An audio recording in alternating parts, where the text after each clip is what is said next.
Hello, listeners. Been wondering how you can help the show? Probably not. But here are 5 things you can do. 1. Subscribe. Support the show by clicking the subscription link in the show notes. 2. Review on iTunes, on our website, www.afraidofnothingpodcast.com, or on whatever app you listen to. 3. Donate. When you go to our website, click the cute coffee cup icon. Or in the show notes, click the subscription link. 4. Share. Sharing really is caring. Tell your friends and even your enemies to check out the show. 5. Watch. Wait a minute, it's a podcast, not a movie. Actually, it's both. Check the show notes to find out where to watch the documentary. You can also rent it on Prime Video. That's it. Oh, one last thing. Enjoy this episode. Morning. Morning, mate. Wait a minute. Aren't you Annabelle, the doll from... The Conjuring movies? No, the Allswell ads. Right. That side hustle. Love the hoodie. Where did you get it? From the Afraid of Nothing podcast store at aonpodcaststore.com. You can find all sorts of scary good merch there. Wait, did I just step into a commercial? No, this is an intro. Oh, and be sure to watch the Afraid of Nothing documentary on Amazon Prime and VidiSpace. Since we're pitching, I suppose you're listening to the Afraid of Nothing podcast on those headsets, right? Nah, mate, I'm listening to Jim Harold's Campfire. Frightfully good podcast. And then I'll listen to the Paranormal Podcast. Keeps me up all night. Hey, how much is this Jim Harold guy paying you? Gotta go. Hey, lady, put a mask on. Oi! I'm a doll, mate!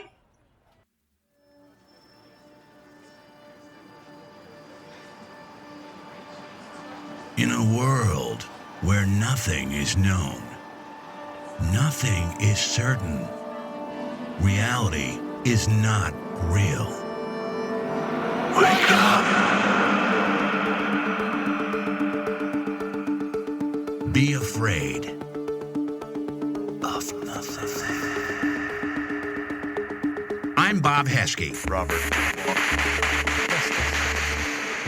The host with the ghost. This is my podcast, based on my paranormal documentary, Afraid of Nothing. Each episode, we talk to people who see life and the afterlife through a different lens. Join me. Who is this large man?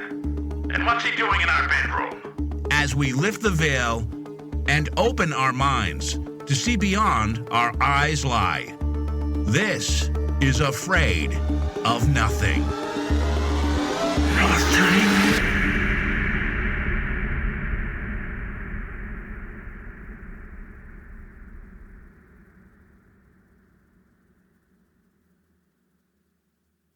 All right, we're here with Jim Harold. Hey, Jim, thanks for being with me again. I've actually had the pleasure of being on your show a couple times in the past. And here's a number for our audience to get their heads around. 40 million downloads. That's insane. The number of downloads that you have and how many people across the world listen to your shows. It's incredible. So you want to just kind of introduce yourself to our listeners and tell us kind of the genesis, how all this started? Oh, absolutely. And Robert, thank you for having me on the show. I appreciate it. You can see I'm so used to having other people on my show. I was going to say thank you for joining us today. But the thing about 40 million, I'll just say this real quickly. 40 million downloads, it sounds great, and I'm very thankful for every one of those. But then I look at Joe Rogan and I say, not that big of a deal. But anyway, my name's Jim Harold. I've been a podcaster since 2005. Primarily focusing on the supernatural. It could be UFOs, it could be ghosts, it could be cryptid creatures and shadow people, all kinds of things, and my favorite, head scratchers. And essentially, I have 2 main shows that might be of interest to this audience, the Paranormal Podcast, which I started in 2005, and Jim Harold's Campfire, which is my most popular show, and that's people's real stories of the supernatural. That started in 2009. You had asked, the genesis was, I was a frustrated broadcaster. I had gone to school for broadcasting, mainly television. Although if somebody sees a picture of me, they would wonder, why, Jim? Why? But anyway. Same for me, trust me. But I have a face for radio. But the point being that I had ended up working in media, but on the business side. And I had been doing that for about a dozen years. I looked up in 2005 and I said, oh, so much for that dream of being a broadcaster. And then I heard about this thing called podcasting. And I heard some of the great pros that were radio people doing it. I was like, oh, gosh, I can't compete with that. But then I heard some of the homemade ones. And in 2005, they were pretty rough. So I said, you know what? I'll give this a try. Nobody knew what it was, but strangely enough, people interested in the paranormal and the supernatural started to find me. And I dabbled for 2 or 3 years. Then I got more serious around 2008. And, I just told my wife, I'm going to really go at this seriously in 2008. And I did.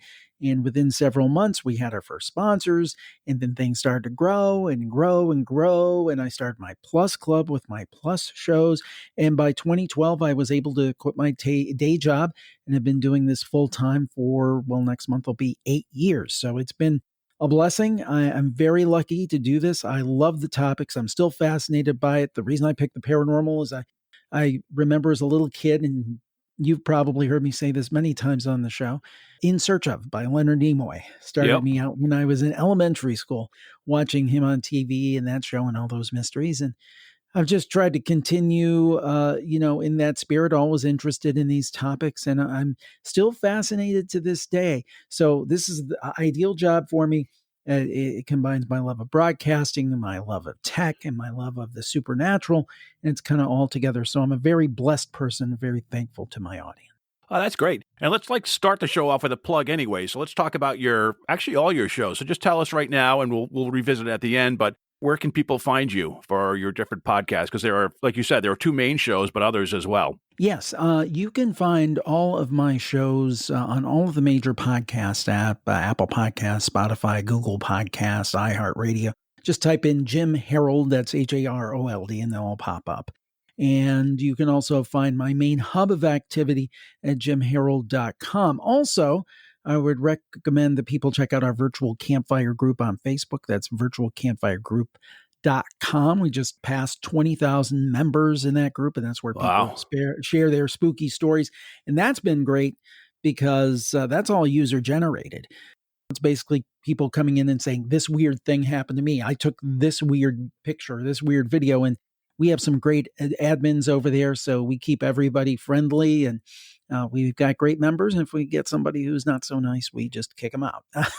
That's been great to have a group that big and have the great spirit we have over there. And also I'm doing more and more in video live streaming now, tempting fate. And I have a new thing called Jim Harold's Paranormal Quiz, which is a paranormal game show. Wow. And you can check that out on my YouTube channel, youtube.com/Jim Harold. We did the first one last week. We're doing one this week. Just trying to do some different stuff with the current situation, everything going on, trying to provide some more entertainment, information, diversion, call it whatever you want, and trying to just, on this side, always trying to think of new things. We have other shows that I've done in the past. My main other shows are in my Plus Club. That's jimharoldplus.com. And that's if somebody really loves the shows and they really want to do a deep dive. There's something like, I think it's almost 2,000 episodes there, various shows. And we have some exclusive Plus Club podcasts or shows. But really, the place to start is the Paranormal Podcast and Campfire. That's really the meat of what we do. Yeah. And it's great quality content, too. I want to give you a perspective from a listener from following your show. I started actually in 2005, and I fell in love with your show because I couldn't, at that point, I don't even think Ghost Adventures was out yet. I mean, Art Bell was certainly on the airwaves, but I don't think Ghost Adventures started until maybe a year or so after you and that whole rush of paranormal shows. Right. So there was this drought of paranormal content, and I used to just devour your paranormal podcast, just looking forward. I mean, you couldn't get enough shows out for me. And I want to tell you that you affected me in 3 ways. I told you, I had mentioned this, but I didn't tell you what they were offline. But the first was when I listened to your show, the first time I said, I would love to be a guest on Jim's show sometime. And I actually had the pleasure. I did, it's like back 2012 was supposed to be the end of the world. And I did I did a graphic novel, and you had me on to talk about it with a panel discussion in 2009. And then when the world didn't end, we came back in 2012, and talked about it. And I was on again for something else. The second thing was, you don't know this, but you had kind of probably not one of your most notable episodes, but you had a guy on that claimed to know the world's oldest man. And I don't know much about it. But that show, I don't know if you know, I made a movie called Blessed about 5-6 years ago. Mm-hmm. And Blessed was about a woman who's like depressed in a bad marriage, kind of suicidal. And this guy moves across the street and she finds out that he's an immortal. So that immortal character was really kind of the seed that put that on my head, was that episode where I thought, this is fascinating. What if a woman who struggles day to day meets a man who's lived forever? And so that episode, you know, I know you've had a lot of other shows, more notable guests, but that one episode was one of the biggest things I did in my life in terms of going out and making a movie and getting it out and distributed and all that, which was crazy. And the third thing was podcasting. I didn't even think about doing a podcast until I finished a documentary called Afraid of Nothing, which you and Clayton Morris are in. There's a clip we have from that show. Right. You were gracious enough to let me use it. After I made that podcast, I didn't have the funds to do another film, but I realized podcasting was a much lower investment, but I could still follow my passion on the paranormal. So I did that. So I'm sure I'm just one example, but that's one example of one listener out of your 40 million downloads that you've affected in 3 aspects of their life. So thank you. I mean, it's just really what you've done really kind of affects people. Oh, thank you so much. And I think that podcasters need to know that it's not just me, because I could say the same thing about 2 people.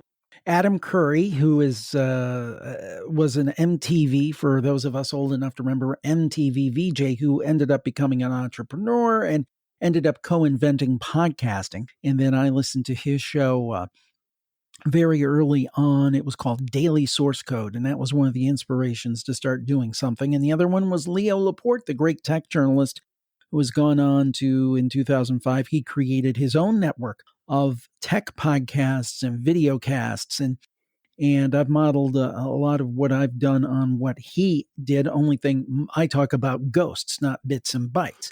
So the same thing that you guys you said about me, which is very kind, and thank you, I could say about other people. And certainly you mentioned Art Bell. I think anybody who does this is kind of like anybody who hosts a late night show pretty much these days has a debt of gratitude to a Johnny Carson. Now, I'm not comparing myself to any of those people, but I think anybody who hosts a paranormal podcast really owes a debt of gratitude to people like Art Bell, Ian Punnett, George Norrie.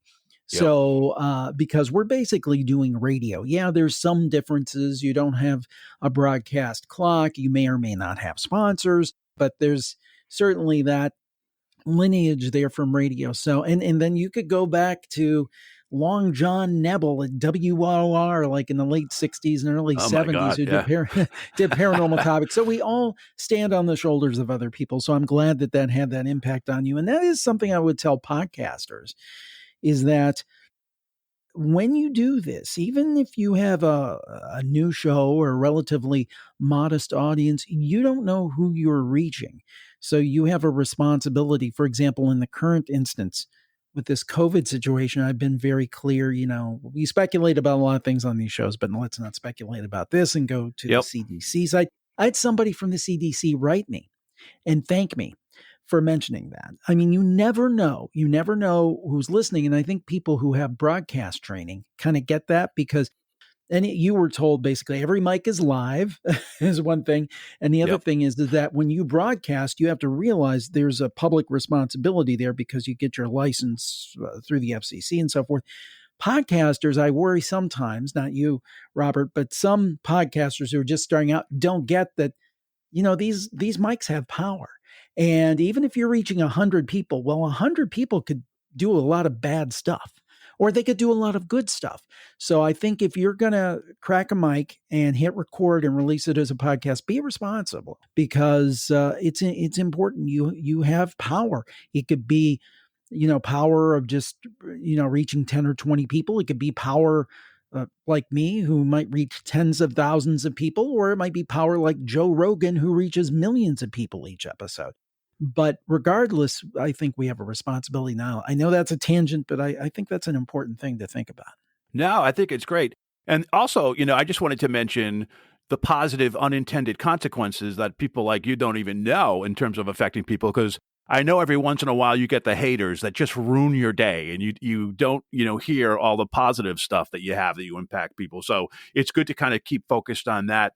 Yeah, And I would say one other thing that you impacted me before we dive into the paranormal was how you treat your guests. You have. And it kind of affected me when I did my documentary too. You are kind of, you engage people and you're interactive, but you're also a very good listener. So I tried to do that on my documentary, Afraid of Nothing, where I took a back seat and let people tell their own stories within it. And I try to do that with my guests too, because I have them on, it's their time, and I want to learn about them versus impose my thoughts too heavily handed into it. So that was another thing. I think it was a little subconscious that I learned it from you. When I was listening to you recently on the Speakeasy with Jeff Belanger, there was you and another gentleman. I was listening, and it kind of came up about how you treat people and your responsibility on the airwaves. And that occurred to me when I was listening to that. Oh, thank you. And the thing I would say about that is one thing that's a little different than radio. Radio, just by virtue of the way it's set up, and you have something called a broadcast clock that you have to adhere to. So you have very tight time constraints for commercials and so forth, and weather and traffic or whatever it might be. You can't be quite as polite. You got to butt in more. But for podcasting, I mean, within a few parameters, you can let people go pretty freeform. And my thought has always been, people were tuning in for me and just wanted to hear me. Well, I wouldn't even have a guest. I would just open up the mic and record and just go stream of consciousness. But I don't believe that that's why people are tuning in. They're tuning in to hear the stories. They're hearing the experts and so forth, and maybe I help facilitate that. But as you said, I think the primary attraction is the guest. So I like to let the guest have their say. And to that point, I have had people with some wild theories on the shows. Now, just because I have somebody on the show does not necessarily mean I agree with their theory. I'm talking about the Paranormal Podcast, where I do interviews of authors and experts. But my deal is this: as long as they're not spewing anything hateful, and I have shut down interviews that I've never aired because of that, but as long as they're not putting anything destructive or hate speech or anything like that out, I say let them have their say and let the audience decide. Now, I may pose a, quote, skeptical question here or there. Certainly not on Campfire, though. I'm very accepting on Campfire because those are regular folks who have just had experiences, so I don't challenge them. I like to be very accepting on that show. Paranormal Podcast, I may ask a sharp question here or there, but I don't get into this combative situation where somebody says something and I go back and say, oh, that's not possible. It's like, okay, well, let's go with this thought experiment that what you say is possible, and let's run with it. Yeah. To me, it's like open up a bottle of wine and let it breathe, Yep. Let it get out there into the world. So, Jim, so you have two shows, the Paranormal Podcast and the Jim Harold Campfire. Being a host for 15 years or so of a podcast, you've probably heard it all. Are there a couple Campfire stories that come to mind that you just had never heard before and that totally stuck with you after you were done listening to it? Well, this one's a little lengthy, but the one that comes foremost to mind is the Roadhouse Saloon. If you want me to, I can try to, as briefly as possible, retell that one. But this is basically... Yeah, please. Okay. Well, this is worthy of a Twilight Zone episode.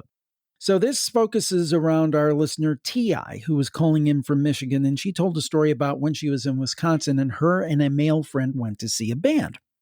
It was in a rural area. It was a bar, and they went to see him. They closed down the place, and they were talking to the band afterwards because they were musicians as well. And they started to go back to their home area, which was about an hour away.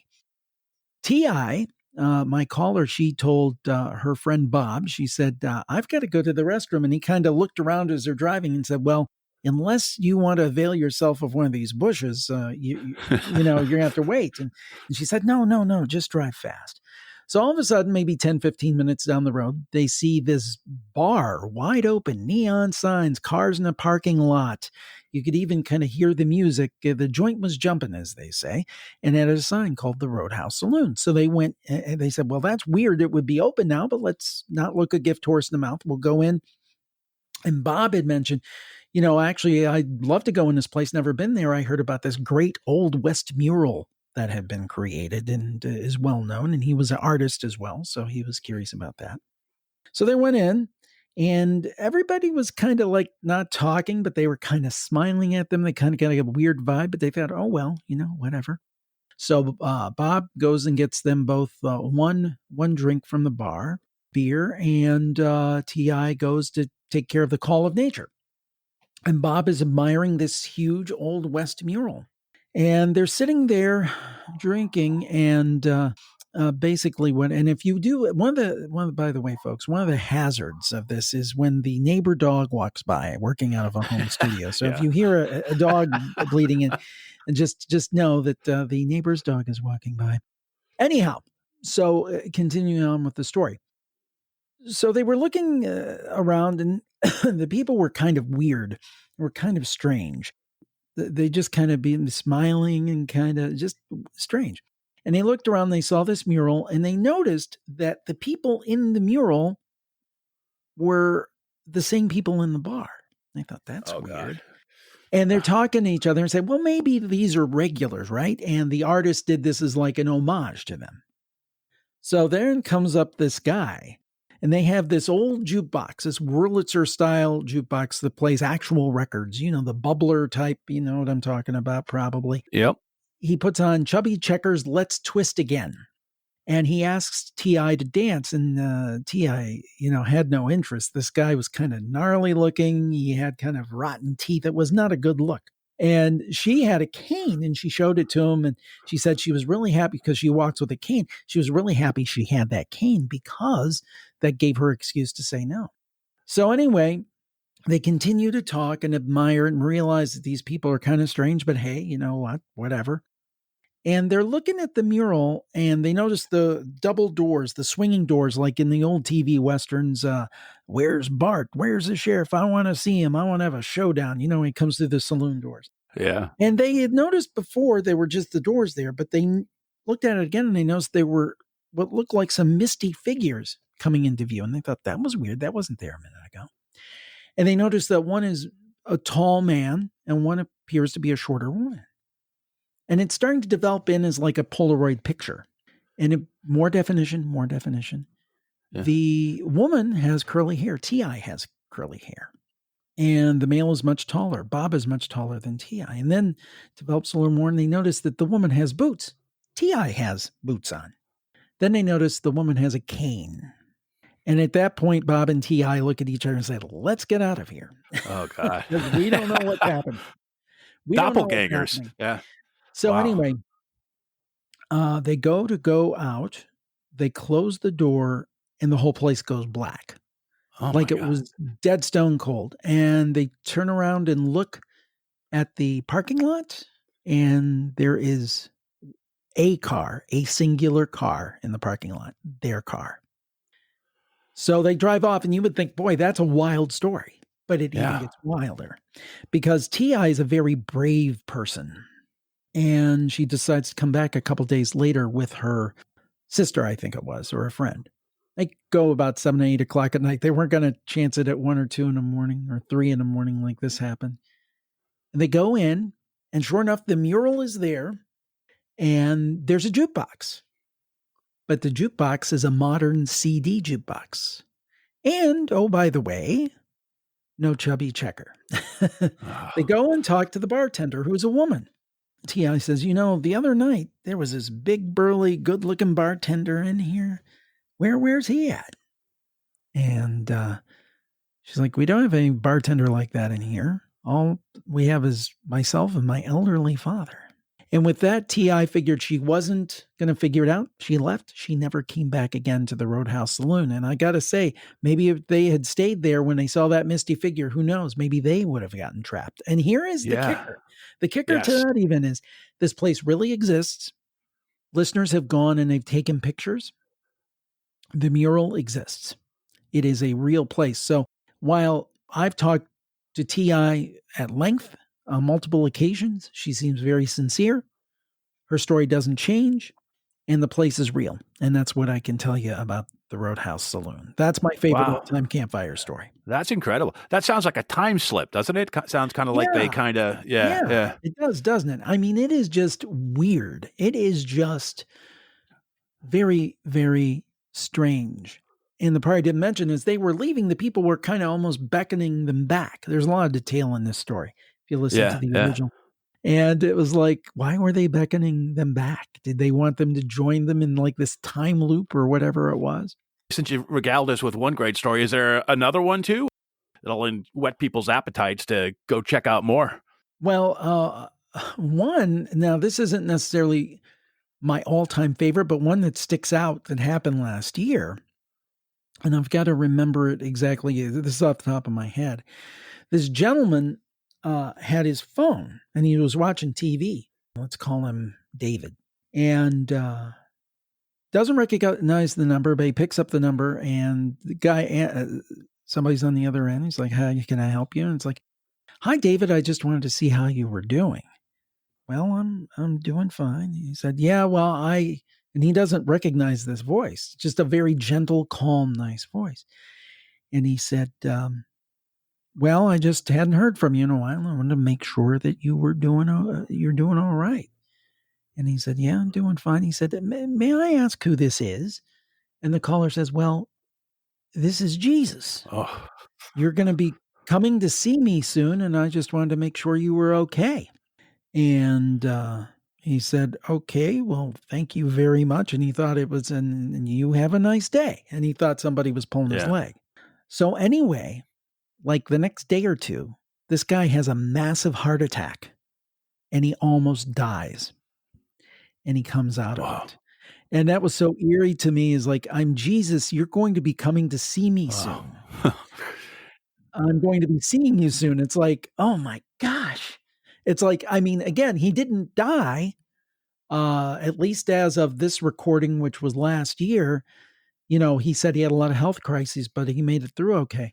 But the thing is, could you imagine getting a call from someone and he was never able to figure it out? I can't remember if the phone didn't display the number. He couldn't figure the number out, but could never figure out who it was. It wasn't anybody he knew. He was certain of that. To have somebody call you, say, "I'm Jesus, I'm going to be seeing you soon," and then the next day you almost die. Yeah, that's freaky.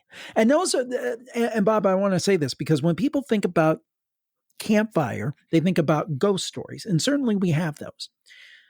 But some of the coolest stories are kind of the things that defy one of these categories we usually think about.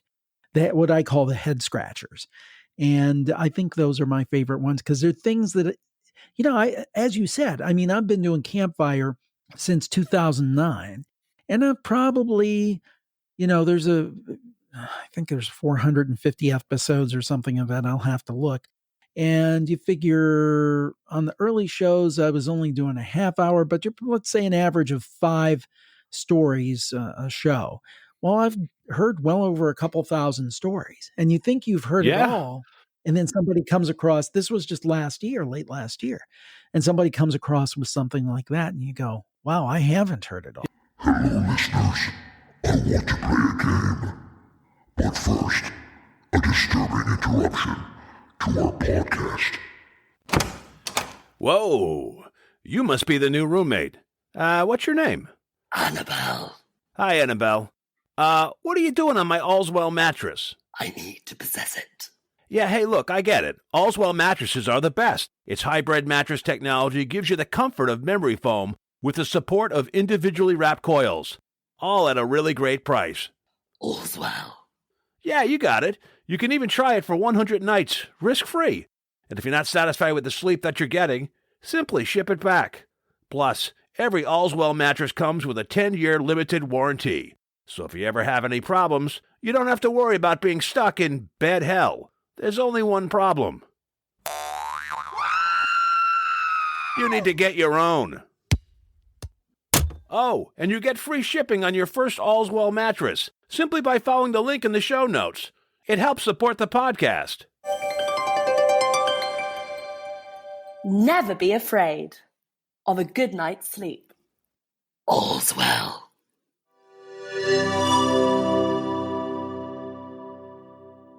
And now, back to our horrific program. I was going to say, I was wondering if a lot of these stories are iterations of we're in a summer cabin and this weird stuff was happening, or we're in the woods and we thought we saw a Bigfoot. I mean, if there's kind of like those are the mainstream, but do you still get a pretty fresh assortment? I mean, those seem like gems that come up every once in a while, but do you get a pretty fresh assortment still? Oh, yeah. Oh, I got to tell you, all the time. I just had a caller from India. It's going to be on this week's show. And she had this story about a home that her family was living in that just had this string of tragedy associated with it. And somebody else moved in and they had similar instances. So it seems like almost every week I have like one like blow you away story. Oh, that's great. And then you'll have some stories that are good, but they may not be up to that level. But I mean, almost every week I have one like, whoa, That's awesome. what was that? We should also. So yeah, and the thing. I was going to say, we should also mention that you have how many books out? 5 or so books on your Campfire story? Yes, I almost forget about that. Yeah, based on the Campfire, I have 5 books out. I'm working on a 6th. I'm hoping to get that out by Halloween time. And they're basically compendiums of the best stories of Campfire. So each one will have something like 70 stories in it. I really try to jam pack them full. And Jim Harold's Campfire, you look it up on Amazon, it'll come up, and pretty much all of them have probably on average 4.5 out of 5-star average reviews. So people who seem to like them. People listen to the show certainly like them. If you like kind of short, spooky stories, it's great because it's a great bathroom reader. I don't want to be too disgusting, but I mean something where you could just pick it up, whether it's on your Kindle or it's actual paperback. When we could go to a doctor's office, you could go to a doctor's office and read 2 or 3 stories. I used to actually do that as a form of guerrilla marketing. I would take the books and just pay for them and just stick them in doctor's offices when I go. And I put a stamp on about my podcast. But the thing was that way, I figure if people read one, and then one time I remember I took one and I was there 20 minutes and somebody literally stole the book. Yeah, flattery. I'm like, okay, well, maybe you'll buy more. Maybe you'll subscribe to the podcast. Also, my mechanic, I give him copies and have them there. He's like, you'd be surprised how many people ask me about these books. Those are I love anthologies, Jim. I love kind of the short, quick reads, things like that. So those are great. Yep. Have you ever thought of having audiobooks of these at some point, or where someone reads them? Or? Yeah. Audiobooks are, you have to be, it's not like a podcast. You can get away with some stuff on a podcast, not perfect sound quality or your dog barking in the background or whatever. Audiobooks is very meticulous. I've thought about it for a long time. I probably need to get on that. But then again, I think, well, wait a minute. The podcast is the audio version, but it would be different if I read those or had actors read them. So it's something I've considered. I just, being a one-man media company, although I must say I have a great virtual assistant who works with me. I have someone who actually, at this point, I have someone that listens to each show before they go out to make sure there's no mistakes. And I have an editor who helps out. So, I've broadened my network of my team of people who are helping me. But at the genesis, anything that happens has to go through me. So adding new things is sometimes tough. But that's certainly something I should do. No, I think it would be great. You still have the True Crimes and the TV show one too? Well, they're both there and you can listen to them. I think they're both good shows. When you're a small media company, what you have to do is you take a look at projects, and depending on the response you get, you continue with some things and you don't continue with others. So the Great TV podcast, which is still up and you can still listen to, there's 30 some episodes of that, and it's great evergreen content. I got to talk to Don Wells, who played Marianne on Gilligan's Island. That had nothing to do with the supernatural. Ed Asner from the Mary Tyler Moore Show. Donnie Most, who played Ralph Malph on Happy Days. Yeah. I love the concept of the show talking to these actors who have been in these iconic television series. It just didn't seem to catch. I think maybe, Bob, I think my issue is I'm so identified with the paranormal. That's what people want to hear from me. Yeah. So, sometimes it's better to swim with the stream than against it. Yeah. So on the Great TV podcast, we sunset that a few years ago, but it's still available and it's still great content if you love those kind of shows. I think it's a great show. Same with the crime scene. I did that originally as a premium offering, and then I opened it up for free. There's 192 episodes of that. I did True Crime before True Crime was a fad. Yeah. But it just never got to the level of the other shows, which was really kind of disheartening because I did serious interviews with true crime authors and people listened to the show, loved it, but it never grew. It just never grew. So, I mean, with any of these projects, kind of the way that I view them is they're experiments. Yeah. Sometimes the experiments for 6 years, 7 years, 8 years. Sometimes the experiment might be for a year. And then if it doesn't catch, I still leave the archives out there because there's still good evergreen content. And oh, by the way, I never rule out picking up something once again. Like I might say next year, you know what? A great TV podcast. That was a great idea. Let's put some more energy into it and let's try it again. So I don't view those as failures. I view those as content that people can listen to and enjoy, hopefully for years to come. I just got an email yesterday. Somebody said, hey, are you going to do any more editions of the crime scene? And it's like, well, not at this point, but there's 192 of them you can listen to whenever you'd like.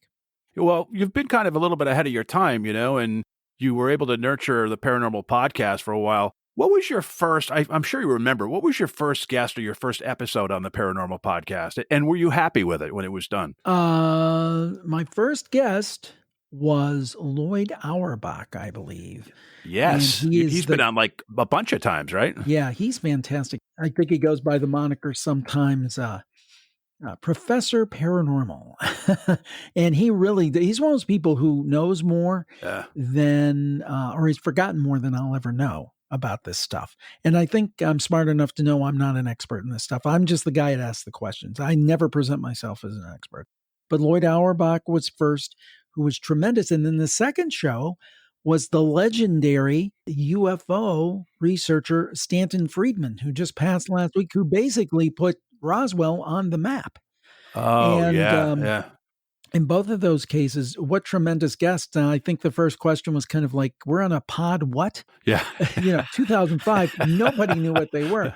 And maybe that's why I got such great guests out of the gate, and there was no competition, right? Yeah. I mean, there was no other podcast. I mean, Gene Steinberg had the Paracast. I think that predated mine by a little bit, maybe. And I know Anything Ghost. I don't know if Anything Ghost was before 05, though. I think it was definitely before Campfire.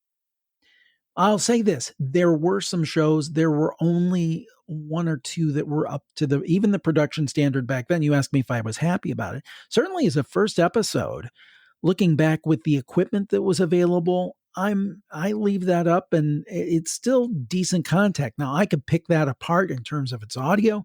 I can pick it apart in terms of the questioning and stuff, so forth. But for 2005, when nobody had any guidance on how to do this stuff, it still holds up, I think. Yeah. Now, if I heard that show now, I'd be sickened. But now maybe not. I love that first year. It was a great. There was some really great stuff. Yeah, but I also think it's funny. I was in my 30s, but I sound like I'm 5 years. I'm like, hey, I just. Everybody hates their voice. Every time I interview someone, they're always nervous about listening to their voice, and then it's I think it's just a universal thing. People think, oh, my voice is annoying, but it's really not. So a question for you on your Paranormal Podcast, of all the topics you've covered, and I'll tell you what one of my favorite ones was Black-Eyed Children. That was came out of left field for me. Was there something like that came over the course of your 15 years, like 2 or 3 things that came out that a guest brought to you that you weren't aware of and that kind of blew your mind a little bit? The thing that freaks me out the most that we've talked about is the idea of the jinn. And if you're familiar with the concept of genies, basically the idea of the lore of the genie came from the jinn. And it's kind of like these trickster entities that come from kind of Middle Eastern culture. I was introduced to the concept by the late, great Rosemary Ellen Guiley, who had been on my show literally 20 times over the years and became a friend. And we lost her too last year, and that was a loss. She was fantastic. But anyway, she told me about the jinn. Now, I will tell a story about this, and this could be sheer coincidence. But back in 2013, it would have been, I was interviewing her, and my uncle, and this is almost a topic I hate to even verbalize because it kind of freaks me out. My uncle had been sick, and he was in pretty serious condition, but nobody thought anything was going to happen quickly. This was would have been early April of 2013. And she had sent me a book on the jinn. And we did an interview on the jinn. And later that night, my uncle died. Now, again, he was sick. This wasn't like he got hit by a car or something unexpected. He was sick, but I don't think any of us thought that he was on the road to death. We thought that, he's got to struggle and in a few months, he might make it, he might not, but there was no reason to think he was going to die that day. And then within 2 weeks, my mom died unexpectedly, totally unexpectedly. And this uncle wasn't just like your garden variety uncle. He was like a second dad to me. Very important in my life. Yeah. So, the combo of those two, there's certain authors, I get sent a lot of books, which is very nice. And many of the books I'll pass along to other people simply because I don't have room. But there are a few authors that I keep every single one of their books. Rosemary is one of those. She would always send me her books and I would always keep them. Brad Steiger, the same way. Yep. Jeff Belanger, the same way. Marie D. Jones. Certain Nick Redfern, I keep their books. I'm like, hey, this is mine. I'm keeping that. So anyway, Rosemary's book on the jinn, I threw it in the garbage. Just in case, you never know. I didn't want to tempt fate. Yeah. So wow. It's one of those things where the jinn freaks me out. And the thing is that if you look at the jinn, one of the things they're known for is being a shapeshifter. Mm-hmm. And let's say that it's true, they could account for a whole range of different paranormal activity. You mentioned the black-eyed kids. Yep. Well, the black-eyed kids could be jinn. Shadow people, that could be jinn. So if you really look into it, it's really a terrifying thing. And I'm kind of afraid to even talk about it during this time with this coronavirus going around. I don't want to tempt fate. Yeah. But it's a freaky topic to me. So that's one that really impacted me. Now, one that I liked, have you ever had anyone on your, the couple of topics I'm curious if you ever had. One is like sleep paralysis. One of my favorite documentaries is called The Nightmare. I don't know if you ever saw that, where people have suffered sleep paralysis and they see shadow figures. Have you ever had anyone that topic on your show or? Yes. We actually did something with Lex Sleevengood, who also is like the webmaster for Coast to Coast AM and had a book out on nightmares. We've done a couple things on sleep paralysis. That's a tough one for me because, to me, obviously, there are cases that can be biologically explained. Yeah. Sleep apnea, you don't sleep well, you wear CPAP, you have these things. So I think sleep paralysis can be just a medical thing, right? Yeah. But I also wonder and think if it can be also a supernatural thing. And that's where it gets tough because I don't put myself, Bob, in the true believer camp. Like, I don't necessarily believe everything is a ghost or an alien. Yep. On the other hand, I'm not one of those people that say, oh, it's all a bunch of BS. I'm in what I consider the reasonable middle. I can say, yeah, those Tic Tac videos that we're finding out from the military, boy, it sure looks like there's something there. And hey, it might be ET.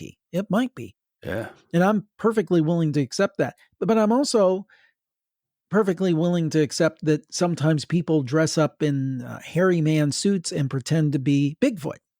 Yep. I think both things can be true. You don't have to be one. So sleep paralysis is one I struggle with because I think, well, is it strictly medical? And are people having hallucinations? Or could it be that both things are true? Yeah, sometimes it's strictly medical, or sometimes it's much more. Another one I heard from another interview I had was about mirrors in the bedroom. Don't have mirrors in your bedroom facing your bed. I've heard that. And the thing is we've had a couple of wild mirror stories on the Campfire, specifically dealing with mirrors. And you had asked earlier stories that really hit with me. And one of my favorites is this guy from Los Angeles went to an estate sale. And I won't give the full story, but essentially he ended up with this old antique mirror that was kind of thrown in with some other stuff he bought. So he brought the mirror to the house. It's like this big, huge old leaden mirror, like the old lead mirrors, Had it up in a bedroom, and a bunch of strange stuff started happening in the house. And one day he's asleep on the couch, or asleep in that room, I think. And he wakes up and the room is full of people. And it's like these people at a party and they're dancing. Oh my. It's like, what in the world is he? He's like rubbing his eyes. And the one guy walks up to him and he says, well, who are you? Who are all these people in my bedroom? And he said, we came with the mirror. Oh God. And then wait till what he says. He said, He said, "We like to dance. We didn't get to finish our last dance.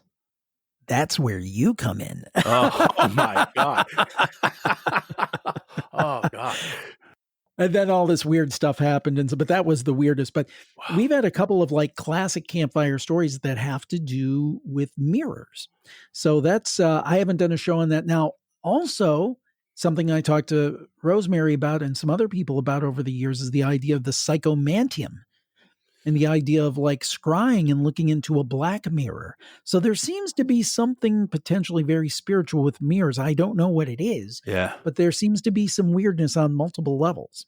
Yeah, I wonder if there's some expert out there on that who could reach out and get in the show. I ought to. I really ought to reach out. I did one years ago on scrying, which is fascinating. This idea that you can see spirits by looking in a black mirror. Yeah. And I think I actually had a black mirror and it kind of freaked me out and I got rid of it. And I'm like, why'd I do that? But they sent it to me as a promotion for this book. This is like, before I went full time, and I think I passed it along and I'm like, man, I wish I would have kept that. But because maybe I'm a little more adventurous now. Nevertheless, I ought to revisit it. Because that's something that has always fascinated me, this idea of you can use a mirror, a black mirror, to contact the other world, although who knows what you open up. Yeah.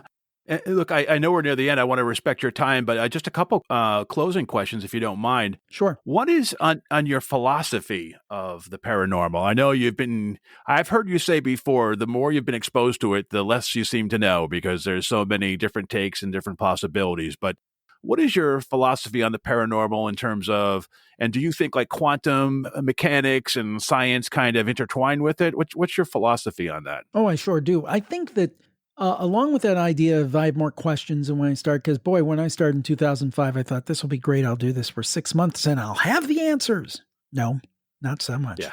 More questions now than I had then. I'm more convinced than ever that there is another side of life, that there is a supernatural side of life.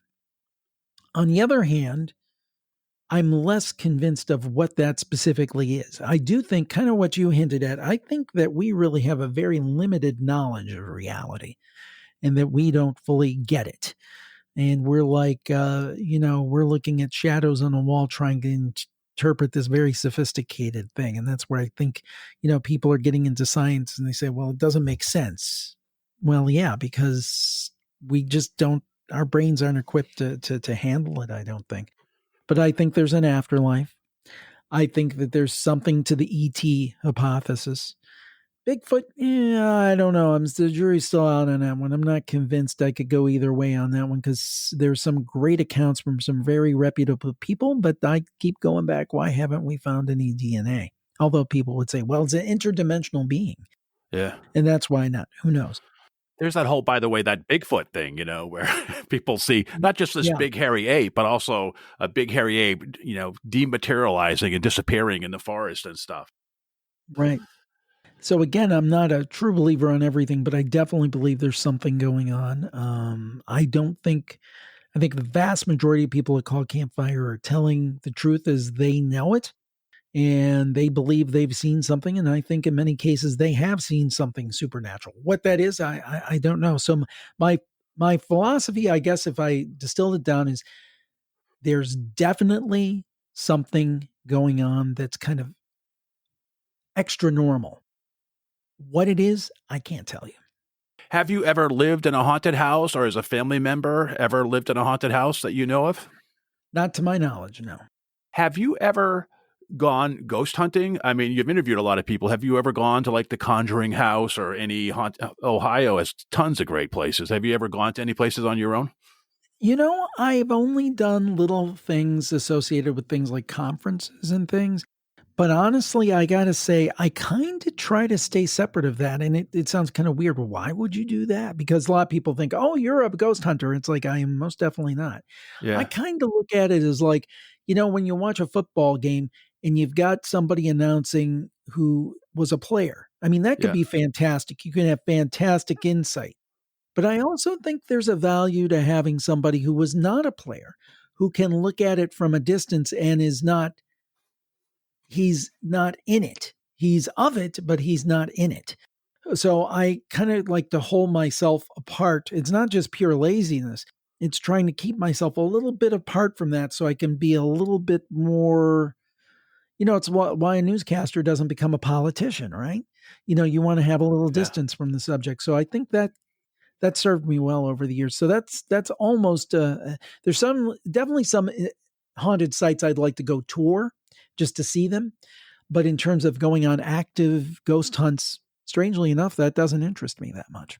No, fair enough. And I think I want to close with, how have you been doing during the whole COVID-19 kind of quarantine thing? Has it affected, I mean, you're a podcaster. You would think maybe it doesn't change too much, but how has it affected what you've been doing, and how is your life, and how's your family been? Well, family's good. My oldest daughter came from the UK. She'd been studying abroad. She's going to be a senior next year in college.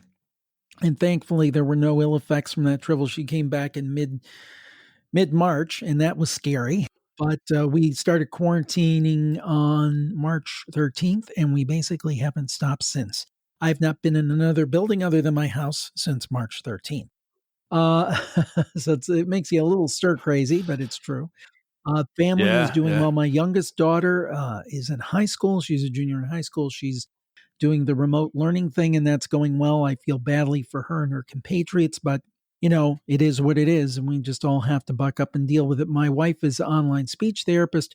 She continues to do therapy online, although it has decreased her hours because a lot of the students don't have the resources, unfortunately. She works with some poorer districts, and they don't have the connectivity, and that's certainly something I think that we got to fix as a country. Yep. Everybody needs to have access, because we see now it's like electricity. You need internet.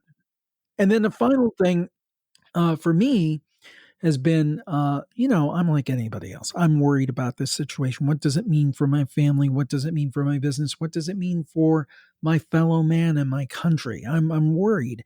I think we're all worried where this is going to go. Thankfully, my business and what I do has not been impacted terribly negatively. I mean, there was some quick downturn and things look like, this is all going to blow up. And then everything seemed to smooth out. There's a lot of uncertainty. Don't know what's going to happen, but right now we're keeping afloat and, just keeping going, and even launching a new project, that Paranormal Quiz, which I wanted to do something fun. I think people need something fun now, because we need a distraction from this. I mean, we definitely need to be informed, follow the authorities, do all that stuff. I don't say put your head in the sand, but also, for a few hours a week, I think we need to unplug and also distract ourselves a little bit. I mean, you think about the Second World War or the Great Depression.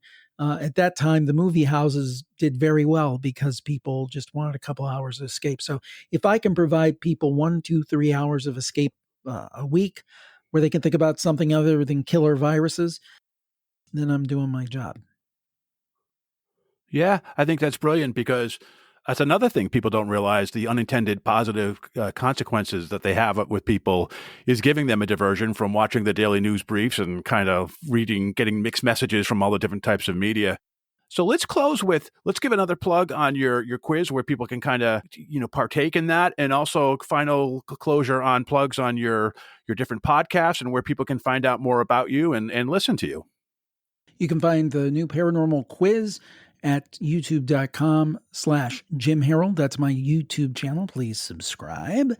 And also they can find all my podcasts on all the major podcast apps: Apple Podcasts, Spotify, iHeartRadio, Stitcher.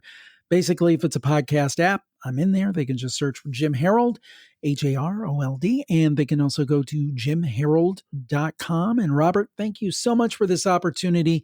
I wish you the best with the podcast. It was so good to spend some time with you and your audience today. Yeah, it's always a pleasure, Jim. Thank you so much.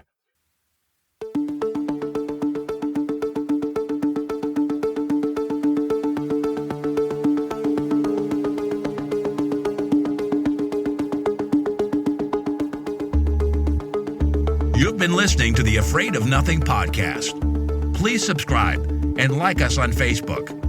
Until next time, stay scared.